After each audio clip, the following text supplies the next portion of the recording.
What's going on, guys? Welcome back to my channel. This is Leo's Nerd Talk, and today we're going to be going over Honey Don't. So let's get into that. Hi, my name is Leo, and as I talk about movie, TV show, video game related, or just anything nerdy, you are in the right place. And like I said, today we are talking about Honey Don't. So without further ado, let's get into the review. Now, I didn't really have any idea what to expect going into this movie. I saw maybe half a trailer of it, but I just knew enough about what Margaret Qualley and Aubrey Plaza is going to do, and that is pretty much worth the price of admission alone. But with that being said, all jokes aside, this is kind of more of a somewhat murder mystery, private investigator, crime, comedy, thriller, really a big jumble mess of genres that it's really trying to do so much, but it oddly kind of works and kind of doesn't at the same time. But before I take up too much more of your time, let me know what you guys thought about Honey Don't. If you did see it this weekend in theaters, join the conversation down below in the comment section. But with that being said, let's go ahead and get straight into my pros. And start with the pros. I think overall this movie is just very pleasing and has a very good direct style to it, where you have really nice shot choices, really great sceneries, a really great color grading. You have great performances from pretty much everybody, where everybody has a very weird nature to them, but it oddly works, where it's really funny, but it can also be a little off-putting with some of the characters here. Great, soundtrack and song choices that really fit the mood, really fit the look and style of the movie as well. So overall, I think just as a film itself, I think the production value, the directing, the sound design, the soundtrack, the look, feel of this movie was very pleasing. This is just a fun little story here where it is a little difficult to follow, which we'll get a little bit into it later, but it still is a little fun little story. We have Margaret Qualley, who is basically like this private investigator, and this movie kind of starts off with this seemingly accident, but starts to turn out to be a little bit more of a homicide victim that was supposed to meet with Margaret Qualley to go over some private investigating that she wanted to hire her for, but never got a chance to do that appointment. And starting to kind of peel back the layers of what is going on, what her involvement is with this church. And this church that's kind of run by Chris Evans it's not a secret at all. This is not really a spoiler, but from really right off the bat, you find out that this church, might be a legitimate church, could also just be a front for, some drug dealings or other criminal stuff that could be going on. And Chris Evans is kind of the head of it. And that's not really a secret at all. It tells you right up front. There's no hiding that. It's in the trailers as well.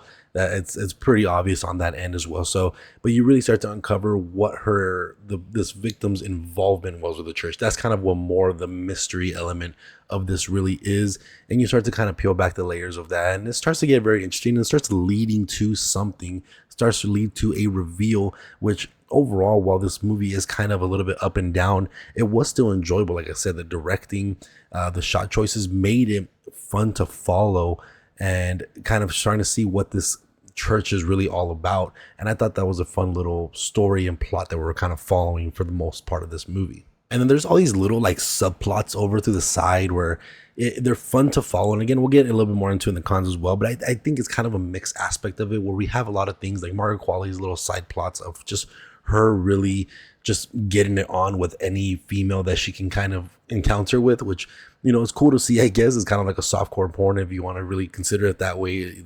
There's a lot of scenes of just sexual activity. So if someone walked in watching this movie, they might think you're literally just watching porn, which is crazy.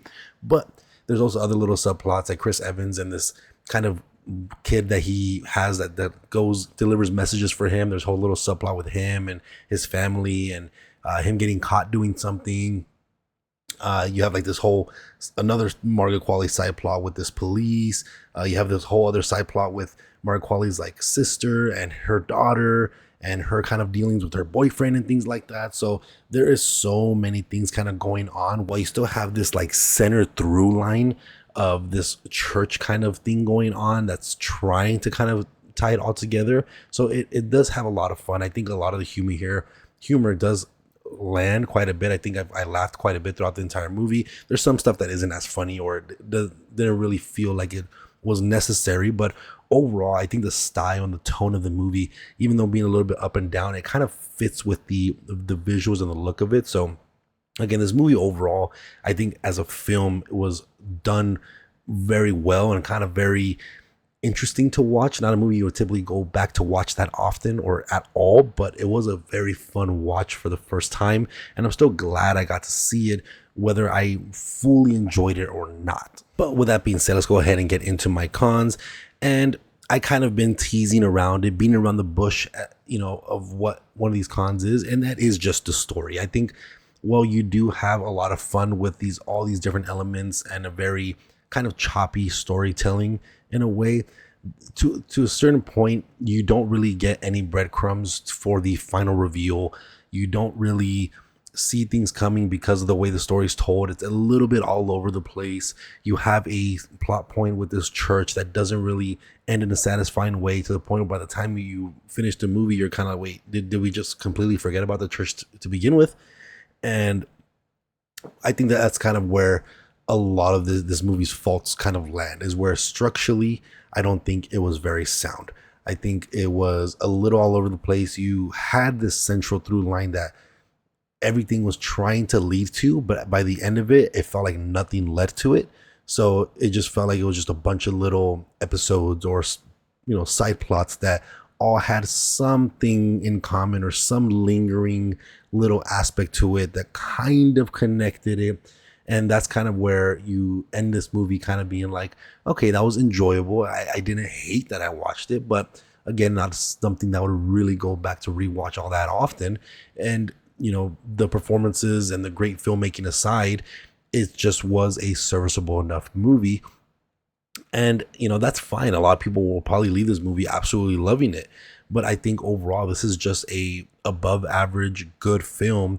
And for being only an hour and a half long, which is nice that it was only an hour and a half long, but it did feel like it was dragging at a certain point. And I think, again, that is just because of how this movie is structured, where there's not a very smooth storytelling type of movie, where you start to get a little lost, or you start to try to keep up with everything that is going on, and that causes the movie to feel like it's a giant drag. And you have certain characters that pop in and out, and you don't really get too much backstory on them. You don't really know where they're coming from, who they are, what their involvement is in this entire, overarching plot of this movie. And by the end of it, they end up being more significant than we thought, or whatever the case. It just ends up being very convoluted, very messy of a storytelling. And it could just be me. I'm not sure. My fiance said the same thing. A couple of my buddies said the same thing. But it could just be me, that I didn't understand what exactly was going on. It was kind of a late showing also, so I was kind of tired as well. But I do think it still was a movie that was fun for a one-time watch, and probably never watch it again. But that is going to be it for this one, guys. Let me know what you guys thought about Honey Don't in the comment section down below. Make sure to hit that like and subscribe button. And again, this is Leo's Nerd Talk, and I'll see you guys on the next video. Thank you.